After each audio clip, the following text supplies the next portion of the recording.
Euzu billahi mineşşeytanirracim. Bismillahirrahmanirrahim. Elhamdülillahi Rabbil alemin. Ve salatu ve selamu ala Resulina Muhammedin ve ala alihi ve sahbihi ecmain. Sevgili kardeşlerim, inşallah bu serimizde niçin Hayat-ı Sahabe diye bir seri başlattık. Hayat-ı Sahabe'yi iyi bilmek lazım. Resul-i Ekrem aleyhissalatu vesselam ve onun gönül arkadaşlarının yaşantılarını, hayatlarını iyi inceleyip iyi öğrenmek lazımdır. Şimdi niçin Hayat-ı Sahabe diye bir sohbet başlatacağız. İnşallah o sohbeti takip etmenizi, paylaşmanızı tavsiye ediyoruz. İnşallah güzel olur yaparsanız.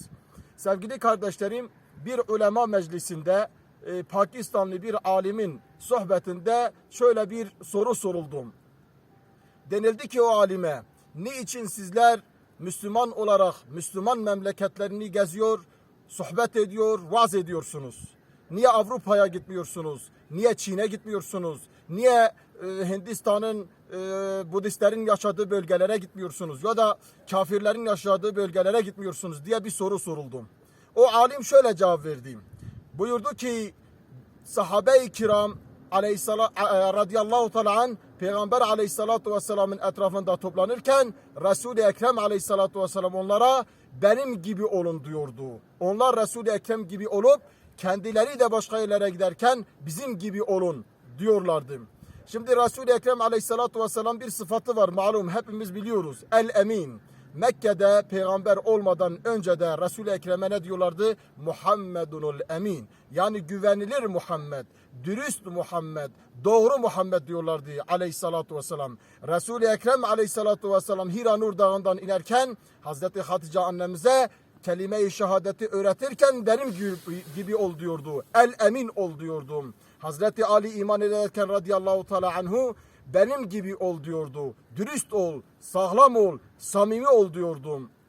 Hazreti Zeyd bin Harise gelince yine aynısını ona, Hazreti Ebu Bekir gelince yine ona benim gibi dürüst ol, benim gibi doğru ol diyordu. Onun için o alim onlara cevaben dedi ki, şimdi biz evet Avrupa'ya da gidiyoruz, diğer Müslüman olmayan memleketlere de gidiyoruz ama oradaki Müslümanlara tebliğ ve irşadı götürüyoruz. Oraya giderken de onları irşad amacıyla değil, gelin Peygamber aleyhissalatu vesselam ashab-ı kiram nasıl yapmışsa biz de öyle yapalım diyordu. Şimdi sahabe bir fethe gittiği zaman, bir memlekete gittiği zaman, bir cihada gittiği zaman oradaki insanlara önce ahlakıyla, önce edebiyle, önce güzel muameleleriyle onlarla muamele ediyor. Onlara bizim gibi olun diyordu ve insanlar da onlar gibi oluyorlardı. Onlara bakıp hakikati öğreniyorlardı. O alim de buyurdu ki şimdi biz Avrupa'ya ya da ecnebi memleketlere ya da kafirlere gidip bizim gibi olun diyebiliyor muyuz? Şimdiki Müslümanların haline baktığımız zaman, şimdiki topluma baktığımız zaman, halkımıza baktığımız zaman acaba İslam'ı ne kadar biz yaşıyoruz? Acaba Müslümanlığı biz ne kadar yaşıyoruz? Biz Avrupalılara ya da başka ecnebi, Müslüman olmayan insanlara tebliği götürdüğümüz zaman onlara diyebiliyor muyuz bizim gibi olun? Onlara bunu dersek onlar da bize ne der? Zaten bizimle sizin aranızda bir fark mı kalmış? Bizim yaşantımızla sizin yaşantınız arasında ne fark var? Tefecilik desen sizde var bizde var. İçki desen sizde var bizde var. Zina desen sizde de var bizde de var. Yani kötü ahlaklar ne varsa sizde bizde de var. Bizimle sizin aranızda bir fark yoktur. Onun için biz Hayat-ı Sahabe'yi güzel okuyacağız. Peygamber aleyhissalatu vesselam'ın hayatını güzel okuyacağız. Yeniden bir dirilişte dirileceğiz Allah'ın izni ve inayetiyle. Onun için diyoruz sahabe hayatı çok mühimdir. Resul-i Ekrem aleyhissalatu vesselam çizgisinden yürümek çok mühimdir.